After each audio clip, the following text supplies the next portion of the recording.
It was past midnight when Noah Wilson found himself standing in front of the old, rusted fence that surrounded the neighborhood he had spent his entire life trying to escape. The wind cut sharply through his hoodie, but he barely felt it. He was too numb, too worn down by disappointment, failure, and the weight of a life that had always felt just out of his control. Noah had never been a stranger to struggle. He'd grown up in a cramped apartment with a mother who worked herself sick trying to keep the lights on and a father who disappeared when he was 8. School had been more a battleground than a sanctuary. Teachers saw him as trouble, peers as competition, and he had learned early that trust was a luxury he couldn't afford. But he was smart, sharp, the kind of kid who could take apart a radio and rebuild it just to see if he could. There had been a math teacher once, Mr. Granger, who told him he had something special, a brain wired for brilliance, he had said. But that voice had been drowned out by all the others over the years. Friends urging him to take the easy money, a mother too tired to dream anymore, and the relentless churn of poverty that made survival the only real ambition. Now 24, Noah was staring at a duffel bag at his feet, packed with everything he thought he'd need to leave it all behind. A friend had offered him a job out west, nothing glamorous, just construction, but it came with a place to stay and a chance to start fresh. It was the kind of opportunity that sounded like a lifeline and a risk all at once. He had almost said no. He almost stayed. Because staying was easier. Staying meant familiar streets, known faces, even if those faces had done him more harm than good. Staying meant not having to face the terrifying possibility of failing in a brand new place. The breaking point had come just a week earlier. A small-time deal gone bad. He'd been trying to make enough money to help his mother out of her medical debt. Just one more job, he'd told himself. But things had spiraled. Guns had been drawn.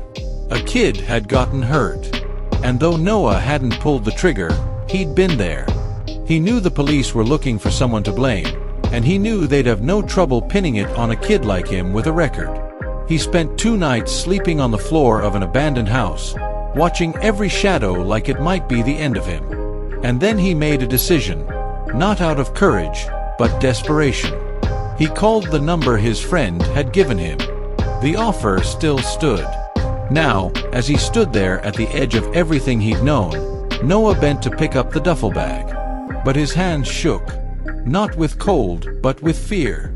He looked back down the empty street behind him. He thought of his mother asleep in their apartment. She hadn't wanted him to go. She had cried, told him she'd be fine.